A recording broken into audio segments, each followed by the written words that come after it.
ગુજરાત અને મહારાષ્ટ્ર બે રાજ્યોની નદીઓને જોડવાની યોજના એટલે કે પાર Tapi Narmada river link project વર્ષ 2022માં ગાજ્યા બાદ સરકારે પ્રોજેક્ટ રદ કર્યો હતો, પરંતુ હાલમાં લોકસભામાં પૂછાયેલ પ્રશ્ન બાદ કોંગ્રેસના ધારાસભ્ય અનંત પટેલ દ્વારા પાર Tapi Narmada river link project મુદ્દે ફરી આક્રમકતા બતાવી 14 ઓગસ્ટથી આંદોલનની તૈયારી કરી છે। ત્યારે વલસાડના સાંસદ ધવલ પટેલે પ્રેસ કોન્ફરન્સ કરી હતી।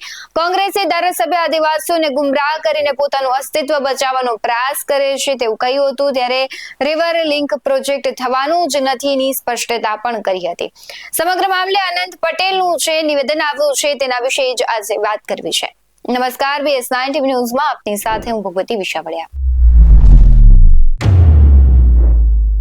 એક પેડ માં કે નામ અભિયાન અંતર્ગત કમલમ કાર્યાલય ખાતે આયોજિત વૃક્ષારોપણ કાર્યક્રમ દરમિયાન કેન્દ્રીય જળશક્તિ મંત્રી CR પાટીલે પાર તાપી નર્મદા લિંક પ્રોજેક્ટ અંગે મહત્વપૂર્ણ નિવેદન આપ્યું। તેમણે જણાવ્યું હતું કે લોકસભામાં આ પ્રોજેક્ટનું DPR રજૂ કરવામાં આવ્યું નથી। થોડા વર્ષો પહેલા નાણામંત્રી નિર્મલા સીતારમણે પ્રોજેક્ટની જાહેરાત કરી હતી, પરંતુ આદિવાસીઓની લાગણીઓને ધ્યાનમાં રાખીને પ્રધાનમંત્રી નરેન્દ્ર મોદીની ચર્ચા બાદ આ પ્રોજેક્ટ સ્થગિત કરવામાં આવ્યો। પાટીલે વધુમાં કહ્યું હતું કે ગુજરાતના ધારાસભ્ય તુષાર ચૌધરીએ સંસદમાં DPR રજૂ થવાની વાત કરી છે, જે તથ્યથી પર છે। સંસદમાં આ પ્રકારના DPR રજૂ થતા નથી એમ પણ તેમણે સ્પષ્ટ કર્યું હતું। સાથે જ તેમણે ઉમેર્યું કે આદિવાસીઓના હિતને નુકસાન થાય તેવું પગલું સરકાર ક્યારેય નહીં ભરે। લોકો ખોટી વાતોમાં ન ફસાય તે માટે તેમણે અપીલ કરી અને આરોપ મૂક્યો કે કોંગ્રેસ પક્ષ પાસે કોઈ મુદ્દા ન હોવાથી આદિવાસીઓને ગેરમાર્ગે દોરી રહ્યું છે। આ મુદ્દે અગાઉ નવસારીના ગણદેવીના ધારાસભ્ય અને પૂર્વ મંત્રી નરેશ પટેલે પણ આ પ્રોજેક્ટ રદ થયો હોવાનો ભરોસો આપ્યો હતો। બીજી તરફ વાસંદાના ધારાસભ્ય અને વિધાનસભાના વિરોધ પક્ષના પ્રવક્તા અનંત પટેલે પ્રતિક્રિયા આપતા કહ્યું કે જો પ્રોજેક્ટ સ્થગિત થયો હોય તો સરકારે શ્વેતપત્ર જાહેર કરવું જોઈએ, જેથી આદિવાસીઓમાં પણ વિશ્વાસ પ્રસ્થાપિત થાય। શું કહી રહ્યા છે અનંત પટેલ, તેના પર નજર કરીએ। આજે જે રીતે સાંસદ CR પાટીલે નિવેદન આપ્યું કે આવું કોઈ પણ DPR રજૂ થયો નથી અથવા DPR બન્યો નથી, તો મારે એટલું જ પૂછવું છે, DPR ન બન્યું હોય કે આ યોજના ન થવાની હોય તો હવે આદિવાસી સમાજ તમારો વિશ્વાસ કરવાના નથી।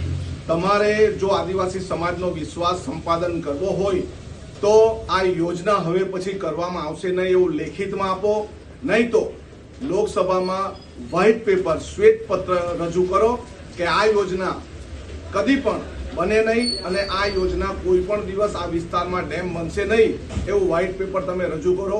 આદિવાસી સમાજ જાગી ગયો છે। ગૂગલ પર તમે સર્ચ કરો તો એનો DPR બતાવશે, આ યોજના વિશેની માહિતી બતાવશે।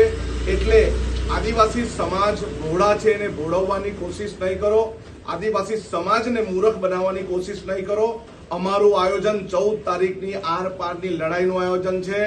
અમે એ દિવસે ધરમપુરમાં મોટામાં મોટી રેલી કાઢીને આદિવાસી સમાજનો જન આક્રોશ લોકો સુધી પહોંચાડીશું। અમે 1 ઇંચ જમીન કે 1 ઇંચ 1 બૂંદ પાણી આપવાના નથી, આટલું તમે સમજી લો। લડેંગે જીતેંગે। તેમણે કહ્યું કે 14મી ઓગસ્ટે ધરમપુરથી વિશાળ રેલી કાઢીને પ્રોજેક્ટનો વિરોધ કરવામાં આવશે। હાલમાં પાર તાપી નર્મદા લિંક પ્રોજેક્ટ મુદ્દે ભાજપ અને કોંગ્રેસ વચ્ચે શાબ્દિક યુદ્ધ શરૂ થઈ ગયું છે અને આદિવાસી વિસ્તારોમાં આ પ્રોજેક્ટ અંગે ચિંતાઓ પણ ઉઠી રહી છે। તમને શું લાગી રહ્યું છે કમેન્ટ બોક્સમાં જરૂરથી જણાવજો। આવા જ વધુ અહેવાલો સાથે ફરી મળતા રહીશું। તમે અમારી YouTube ચેનલને સબસ્ક્રાઇબ કરવાનું અને Facebook અને Instagram પર ફોલો કરવાનું ભૂલશો નહીં। બાકી અમને અપડેટ્સ મેળવવા માટે આપ જોતા રહો BS9 TV ન્યૂઝ। નમસ્કાર।